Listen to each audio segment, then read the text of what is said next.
Assalamualaikum warahmatullahi wabarakatuh. Halo teman-teman, kami dari kelompok 5 akan menjelaskan tentang analisis linier berganda. Kelompok 5 beranggotakan Sri Wahyuni NIM 1908002, Safira Ayu Ferdianti 1908057, Ilham Indra Wijaya 190811101, Rama Mahardika 190811143, Anda Rahmawan 190811147 dan juga Birto Gistra RM 190811199. Yang pertama adalah pengertian analisis regresi. Analisis regresi atau biasa disingkat sebagai ANAREG adalah metode yang digunakan untuk mengukur pengaruh variabel bebas terhadap variabel tergantung. ANAREG juga bisa digunakan untuk memprediksi variabel tergantung dengan menggunakan variabel bebas. Menurut Gujarati tahun 2006, analisis regresi sebagai kajian terhadap hubungan satu variabel yang disebut sebagai variabel yang diterangkan dan satu atau dua variabel yang menerangkan. Tujuan penggunaan analisis regresi sendiri antara lain membuat estimasi rata-rata dan nilai variabel tergantung dengan didasarkan pada nilai variabel bebas, untuk menguji hipotesis karakteristik dependensi dan meramalkan nilai rata-rata variabel bebas yang didasari nilai variabel bebas di luar jangkauan sampel. Selanjutnya adalah pengertian analisis linier regresi berganda.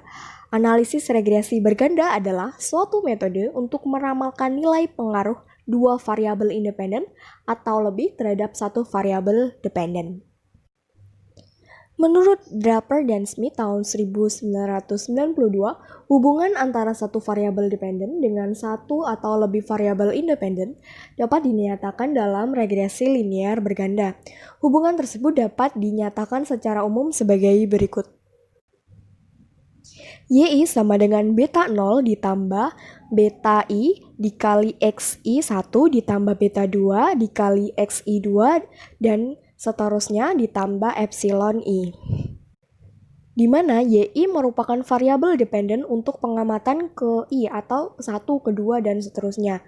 Beta 0, beta 1, dan seterusnya merupakan parameter, X1, XI1, XI2, dan seterusnya merupakan variabel independen, dan juga I adalah sisaan untuk pengamatan ke I, dan juga epsilon merupakan error. Kemudian adalah pengujian asumsi persyaratan analisis regresi.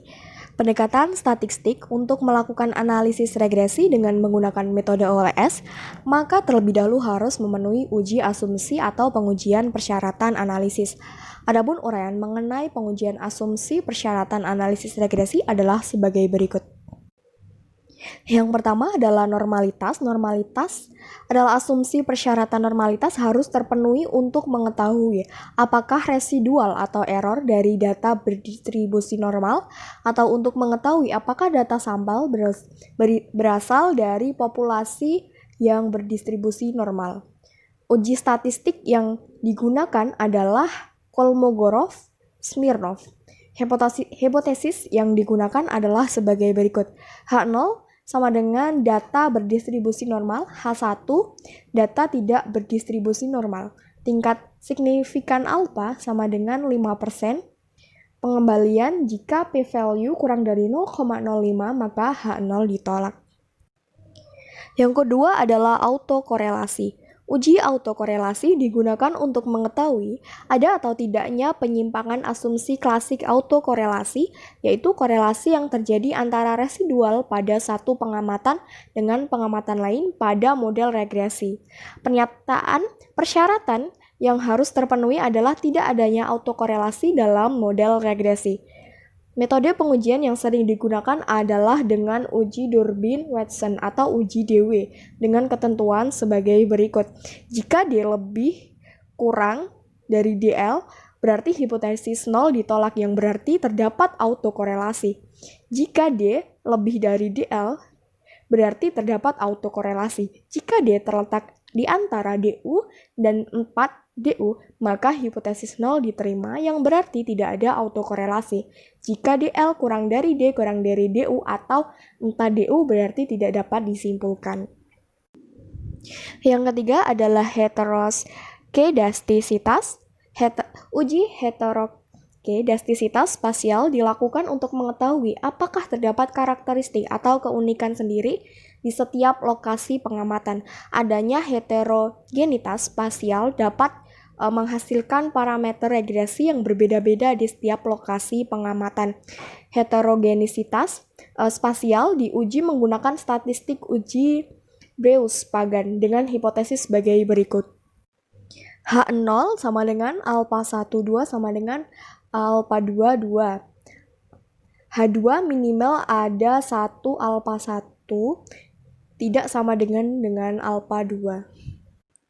Dan yang keempat adalah multikolinearitas. Salah satu syarat yang harus terpenuhi dalam pembentukan model regresi dengan beberapa variabel prediktor adalah tidak ada kasus multikolinearitas atau tidak terdapat korelasi antara satu variabel prediktor dengan variabel prediktor yang lain.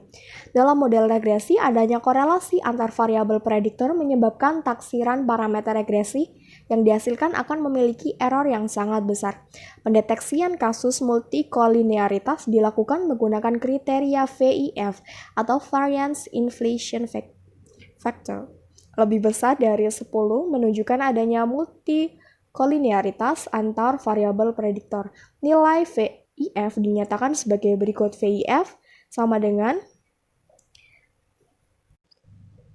1/1 min R², dengan R2 adalah koefisien determinasi antara satu variabel prediktor Xj dengan variabel prediktor lainnya.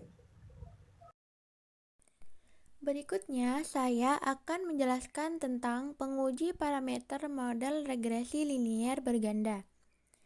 Pengujian parameter ini bertujuan untuk mengetahui ada atau tidaknya pengaruh variabel bebas terhadap variabel tidak bebas, baik itu secara simultan maupun secara parsial.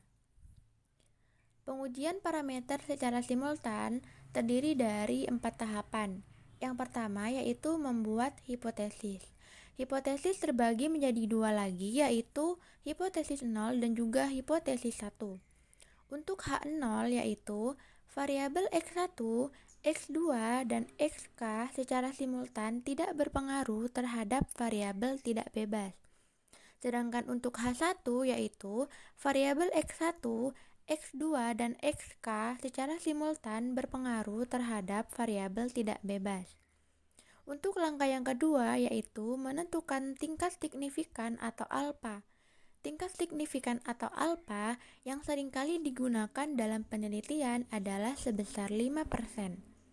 Langkah yang ketiga adalah menentukan statistik uji, dan yang terakhir adalah menentukan daerah kritik atau penolakan H0. Berikutnya yaitu pengujian secara parsial.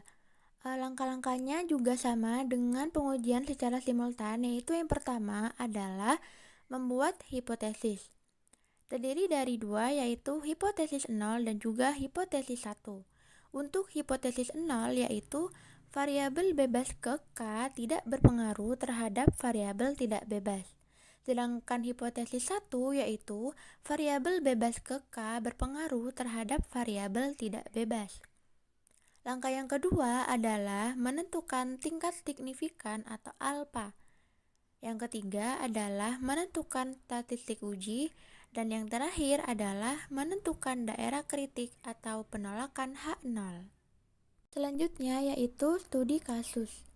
Diambil sampel random sebanyak 12 siswa dalam suatu penelitian untuk menentukan hubungan antara nilai prestasi matematika dan nilai 2 tes, yaitu tes kemampuan geometri dan kemampuan aljabar. Datanya disajikan dalam tabel berikut ini. Nilai prestasi matematika 11,2 dengan kemampuan geometri 56,5 dan dengan kemampuan aljabar 71,0. Nilai prestasi matematika 14,5 dengan kemampuan geometri 59,5 dan dengan kemampuan aljabar 72,5. Seterusnya ke bawah sampai nilai prestasi matematika 22,5 dengan kemampuan geometri 84,0 dan kemampuan aljabar 87,2.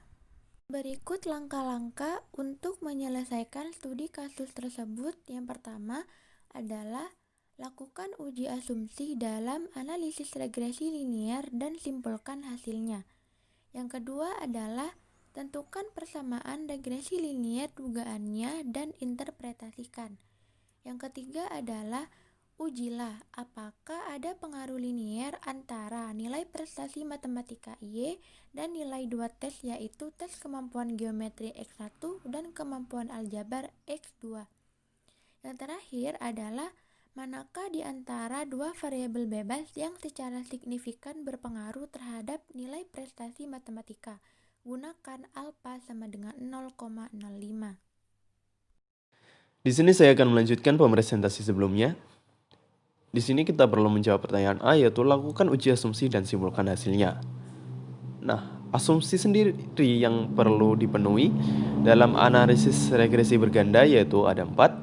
Untuk yang pertama yaitu sampel harus diambil secara acak atau random dari populasi yang berdistribusi normal.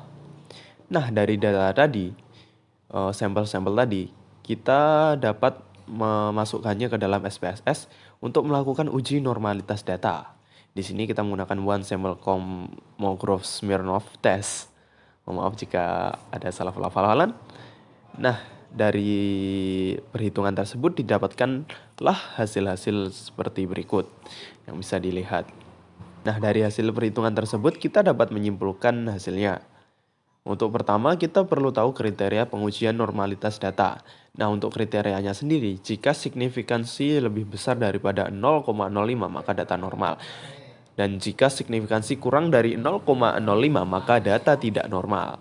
Nah, dan jika sudah dapat dilihat sendiri, untuk nilai prestasi matematika, yaitu 0,999, lebih besar dari 0,05. Untuk nilai signifikansi geometri itu 0,787, lebih besar dari 0,05. Untuk signifikansi aljabar sendiri yaitu 0,757, lebih besar dari 0,05. Nah, dari data-data tersebut dapat disimpulkan bahwa nilai prestasi matematika, geometri, dan aljabar berdistribusi normal. Datanya normal seperti itu. Nah, kemudian lanjut untuk yang kedua yaitu data variabel terikat harus berskala interval atau skala rasio. Untuk yang ketiga yaitu antara variabel bebas dengan variabel terikat mempunyai hubungan secara teoritis dan melalui perhitungan korelasi sederhana dapat diuji signifikansi hubungan tersebut. Untuk yang keempat yaitu persamaan regresinya linear. Untuk hal ini perhitungannya menggunakan SPSS, yaitu dimana kita dalam prosedurnya itu kita dapat melakukan entry data, compare means, kemudian ke means. Nah, kemudian akan muncul kotak dialog uji linearitas, di mana di situ kita memindahkan Y ke variabel dependen dan memindahkan X ke variabel independen. Dan setelah itu kita pilih kotak option dan pilih test of linearity, kemudian continue dan OK. Seperti itu teman-teman. Nah, teman-teman, dari hasil data tersebut kita dapat menyimpulkan hasilnya. Nah, dari hasil analisis menunjukkan bahwa harga F sebesar 1,916 dengan signifikansi 0,512. Nah, kriteria untuk pengujian uji linearitas sendiri yaitu jika signifikansi lebih besar atau sama dari 0,05 maka model regresi linear. Jika signifikansi lebih kecil dari 0,05 maka model regresi tidak linear. Nah, hasil analisis menunjukkan bahwa signifikansi yaitu 0,512 lebih besar dari 0,05. Nah, berarti model regresinya linear. Seperti itu teman-teman. Kemudian akan dilanjutkan oleh teman saya. Nama saya Rama Mahardika dengan NIM 1908-1020-1143. Kali ini saya akan melanjutkan penjelasan dari rekan saya. Yang ini mengenai jawaban dari pertanyaan B, yaitu tentukan persamaan regresi linear dugaan dan simpulkan hasilnya atau interpretasinya. Dan untuk memudahkan perhitungan, jadi dari tabel yang ada kita harus mencari lagi tabel pembantunya, yaitu X1 kali Y, X2 kali Y, X1 kali X2, X1 kuadrat, X2 kuadrat, dan Y kuadrat. Jadi untuk contohnya saja yang dari nomor 1, jika kemampuan geometrinya itu X1-nya 56,5, kemampuan aljabar atau X2-nya 71, dan nilai prestasi matematikanya itu 11,2, maka X1 kali Y-nya 632,80, X2 kali Y-nya 795,20, X1 X2-nya yaitu 4011,5, X1 kuadratnya 3192,25, X2 kuadratnya 5041, dan Y kuadratnya 125,44. Terus dilakukan sampai data yang paling terakhir, yaitu yang nomor 12, sehingga diperoleh totalnya untuk kemampuan geometri X1-nya 857 sampai total dari Y kuadratnya itu 3955,69. Lalu untuk menentukan persamaan regresi dengan cara alternatif 1 selanjutnya, yaitu didapat dari sigma X1 kuadrat itu dengan sigma 1 kuadrat dikurang sigma X1 kuadrat lalu dikuadratkan lagi dan dibagi N, yaitu 6295,82 dikurang 857 kuadrat dibagi 12, yaitu didapat hasilnya 1391,7366667. Lalu dicari lagi untuk sigma X2 kuadrat dengan hasil 510,3, sigma Y kuadratnya 171,38, sigma X1Y-nya 469,538, sigma X2Y didapat hasilnya 262,38, untuk sigma X1 X2 didapat 806,1. Lalu kita cari juga untuk rata-rata Y-nya, yaitu dari sigma Y dibagi jumlah data yang ada, yaitu N sama dengan 12. Jadi didapatnya 213,1 dibagi 12 yaitu 17,75. Lalu untuk X1-nya 71,41 dan X2-nya 77,7. Setelah itu kita harus cari nilai koefisien regresinya, yaitu dengan B1 dari sigma X2 kuadrat dikali sigma X1Y dikurang sigma X1 X2 dikali sigma X2Y dibagi dengan sigma X1 kuadrat dikali sigma X2 kuadrat dikurang sigma X1 X2 kuadrat, dan didapat 0,465200282. Lalu untuk B2-nya dengan cara yang seperti tertera di PPT didapat min 0,22068988. Untuk A-nya itu sendiri Y dikurang B1 X1 dikurang B2 X2. Didapat hasilnya itu 1,68259255. Jadi persamaan dari regresi linear berganda ini didapat yaitu Y sama dengan 1,68286855 plus 0,465200286 atau kemampuan geometri dikurang 0,2206896991 X2 atau kemampuan aljabar. Jadi interpretasinya itu interpretasi terhadap persamaan juga relatif sama, pengaruh antara kemampuan geometri X1 dan kompensasi aljabar X2 terhadap nilai prestasi matematika Y, yaitu jika variabel kemampuan geometri meningkat satu satuan dengan asumsi variabel kemampuan aljabar tetap, maka nilai prestasi matematika akan meningkat 0,465200286. Dan jika variabel kemampuan aljabar meningkat satu satuan dengan asumsi variabel kemampuan geometri tetap, maka nilai prestasi matematika akan menurun 0,2200899 sesuai dengan persamaan regresi linear berganda yang tadi didapat. Untuk terakhir, jika variabel kemampuan geometri dan kemampuan aljabar sama dengan 0, maka nilai prestasi belajar matematikanya adalah sebesar Y, yaitu 1,68286855. Selanjutnya akan dilanjutkan oleh rekan saya. Untuk menjawab pertanyaan C, ujilah apakah ada pengaruh linear antara nilai prestasi matematika Y dan nilai dua tes, yaitu tes kemampuan geometri X1 dan kemampuan aljabar X2. Menggunakan UJF, proses pengujian, formulasi hipotesis nihil dan hipotesis kerja H0, B1 sama dengan B2 sama dengan 0. Kemampuan geometri dan aljabar tidak pengaruh signifikan terhadap nilai prestasi matematika. H1 B1 tidak sama dengan B2 tidak sama dengan B0. Kemampuan geometri dan aljabar pengaruh signifikan terhadap nilai prestasi matematika. Uji statistik yang digunakan adalah uji F dengan alfa sama dengan 0,05.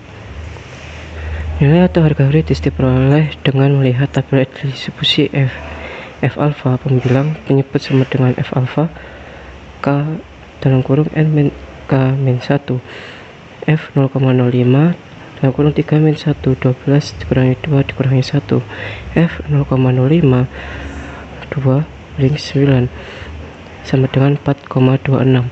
Kriteria pengujian hipotesis terima H0 jika F hitung lebih kecil dari F tabel.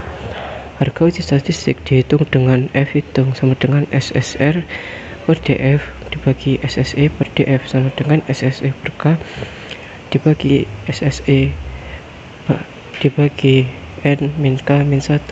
SSR B1 sigma X1Y tambah B2 sigma X2Y sama dengan 0,465200286 dalam kurung 469,538333 tutup kurung plus dalam kurung min 0,22068991 dalam kurung 262,38 sama dengan 218,42935414 dikurangi 57,90456112 sama dengan 165247903. SST sama dengan sigma Y kuadrat sama dengan 171389717.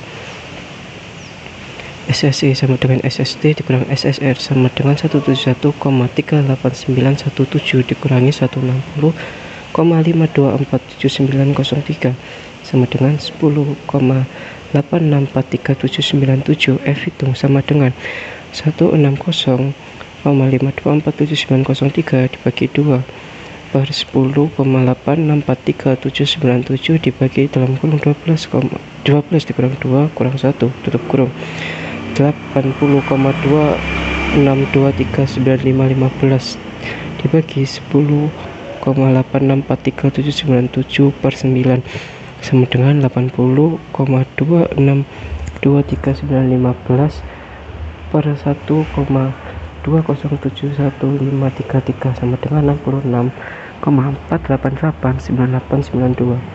6. Nilai RY 12 atau Rx1 x2y dapat dihitung dengan rumus RY 12 sama dengan akar B1 sigma x1y plus B2 sigma x2y per xy kuadrat sama dengan akar 0,465200282 dalam kurung 469538333 dalam kurung ditambah dalam kurung negatif 0,22068988 tutup kurung kemudian dalam kurung 36262,38 tutup kurung dibagi 171,3891667 sama dengan 0,9677866125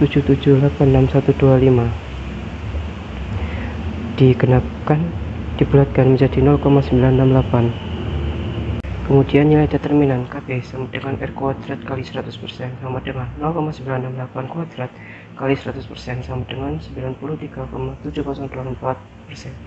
Kesimpulan dari hasil analisis diperoleh F hitung sama dengan 66,49 lebih besar dari F tabel 4,26, maka H0 ditolak dan H1 diterima. Artinya, kemampuan geometri X1 dan aljabar X1 berpengaruh signifikan terhadap nilai prestasi matematika Y dengan besar pengaruh 93,7024%.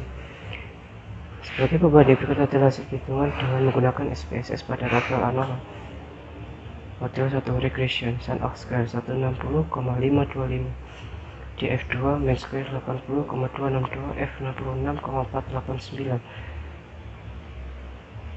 residual sin of square 10,884 df9 min square 1,207 total sin of square 171,389 df11. Dengan dasar pengambilan keputusan, jika probabilitasnya nilai sigma lebih besar dari 0,05 maka H0 diterima. Jika probabilitasnya nilai sigma kurang dari 0,05 maka H1 diterima. H1 diterima. Kesimpulannya, karena nilai sig 0,05 lebih kecil dari 0,5, maka H1 diterima. Artinya kemampuan geometri dan aljabar berpengaruh signifikan terhadap nilai prestasi matematika.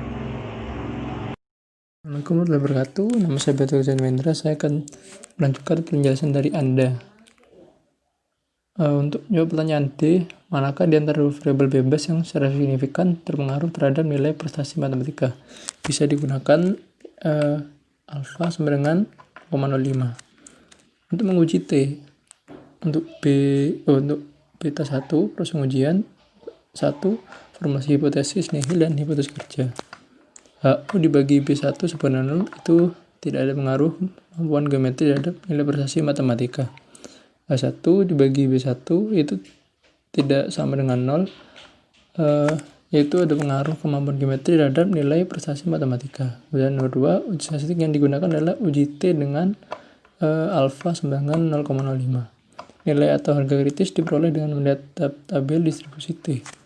Jadi T dalam kurung 1 kurangi 1/2 alfa dibagi dB sama dengan T 1 dikurangi 1/2 alfa dibagi N kurangi K. Jadi itu tadi rumusnya. Kemudian 1 kurangi 1/2 dikali 0,5 dibagi 12 kurangi 3. Jadi bagi 9 terus hasilnya jadinya 2,26. 4 kemudian kriteria pengujian hipotesis terima HU jika tabel lebih kecil dari T hitung, lebih kecil lagi dari T tabel. Kemudian slide 23, harga uji statistik dihitung dengan rumus T sama dengan B1 dikurangi beta 1 per SB1. Jadi untuk perhitungan T-nya B1 kurangi beta 1 per SB1. Jadinya 0,465200282 dikurangi 0 dibagi 0,100984231. Jadi hasilnya dari perhitungan itu adalah 46066662618. Untuk di daerah penerimaan H1 4,607 itu ada di sisi kanan 2,26. Untuk di daerah penerimaan HU ada di antara negatif 2,26 sama 2,26 yang plus. Kesimpulan dari yang tadi, dari hasil analisis diperoleh terhitung sama dengan 4,607 lebih besar daripada 0,05, maka H1 itu terima. Jadi dalam artian ada pengaruh signifikan kemampuan geometri terhadap nilai prestasi matematika. Jadi untuk yang beta 2, proses pengujian, formulasi hipotesis nihil dan hipotesis kerja. H0 dibagi B2 sama dengan 0, tidak ada pengaruh kemampuan aljabar terhadap nilai prestasi matematika. Kemudian H1 bagi B2 tidak sama dengan 0, ada pengaruh kemampuan aljabar terhadap nilai prestasi matematika. Yang kedua, uji statistik yang digunakan adalah uji T tadi yang seperti tadi, alfa 0,05. Kemudian nomor 3, nilai atau harga kritis diperoleh dengan melihat tabel distribusi T. Jadi T rumusnya sama kayak tadi. Kemudian nomor 4, kriteria pengujian hipotesis terima HU jika negatif T tabel lebih kecil daripada T hitung lebih kecil daripada T tabel. Untuk perhitungannya sama. Kemudian perhitungan T-nya jadinya B2 dikurangi beta 2 per SB2 jadinya 0,22068988 dikurangi 0 terus dibagi 0,16676333768. Terus jadinya hasilnya dari perhitungan tadi negatif 1,32229971. Untuk daerah penerimaannya negatif 1,323. Daerah penerimaan HU itu ada di antara negatif 2,26 sama di antara 2,26. Yang daerah perimanan H1 di sisi kanan dari 2,26. Jadi kesimpulannya dari hasil analisis perhitungan hitung tadi, negatif 1,323 itu lebih kecil daripada 0,05. Jadinya 0 diterima. Dalam artian tidak ada pengaruh signifikan terhadap kemampuan aljabar nilai prestasi matematika. Secara umum dapat disimpulkan bahwa variabel bebas yang berpengaruh signifikan adalah kemampuan geometri X1, sedangkan kemampuan geometri X2 tidak berpengaruh terhadap nilai prestasi matematika. Jadi, apakah ada pertanyaan? Kalau tidak ada, sekian dari kelompok kami. Assalamualaikum warahmatullahi wabarakatuh.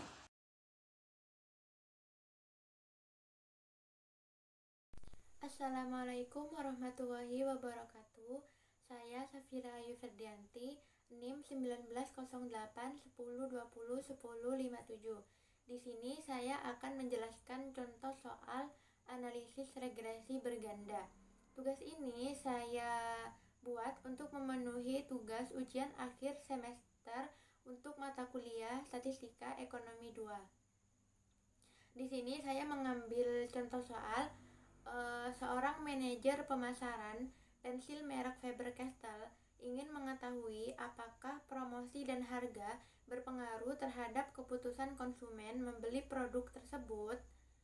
Data merupakan data kasus, data-data skor masing-masing variabel, baik variabel bebas maupun variabel terikat untuk 30 responden. Promosi itu sama dengan variabel bebas pertama atau X1, harga sama dengan variabel bebas kedua atau X2, dan keputusan konsumen sama dengan variabel terikat atau Y dengan data sebagai berikut. Ini adalah data-data kasus skor masing-masing variabel, baik variabel bebas maupun variabel terikat. Untuk variabel bebas di sini ada dua, yaitu variabel bebas pertama atau X1 dan variabel bebas X2, dan keputusan konsumen sama dengan variabel terikat atau Y. Untuk mendapatkan jawaban di sini diketahui banyak responden atau jumlah responden sebanyak 30 responden.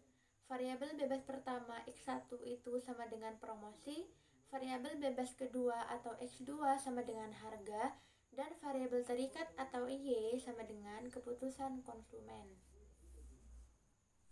Untuk penyelesaiannya sendiri di sini persamaan regresi yang dapat dibuat itu sebanyak 3 persamaan. Berikut adalah 3 persamaan tersebut.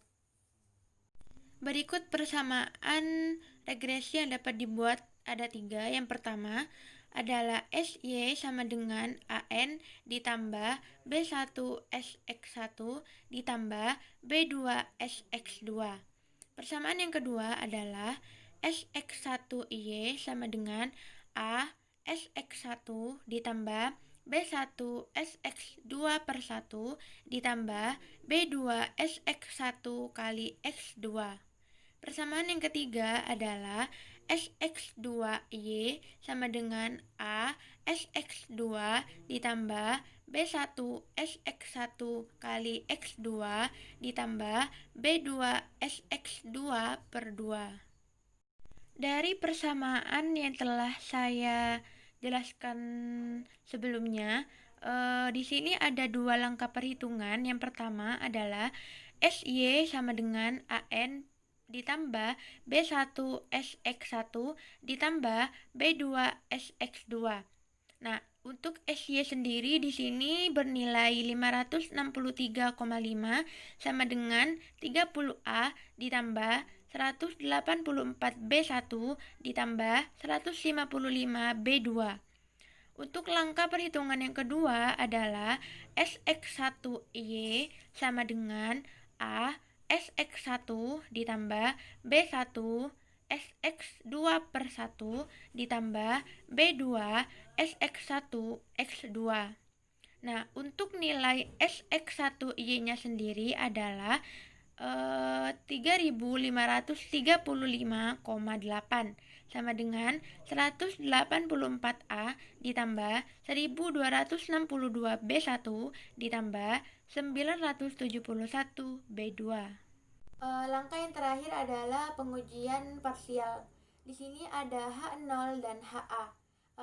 Didapatkan hasil yaitu H0 banding B1 sama dengan 0, yaitu hasilnya nilai koefisien regresi prediktor promosi tidak signifikan atau tidak terdapat pengaruh yang signifikan promosi terhadap keputusan konsumen membeli pensil merek Faber-Castell. Untuk hasil yang kedua adalah HA banding B1 per 1 tidak sama dengan 0. Hasilnya adalah nilai koefisien regresi prediktor promosi signifikan atau terdapat pengaruh yang signifikan promosi terhadap keputusan konsumen membeli pensil merek Faber-Castell. Sekian, terima kasih. Itu dari saya. Wassalamualaikum warahmatullahi wabarakatuh.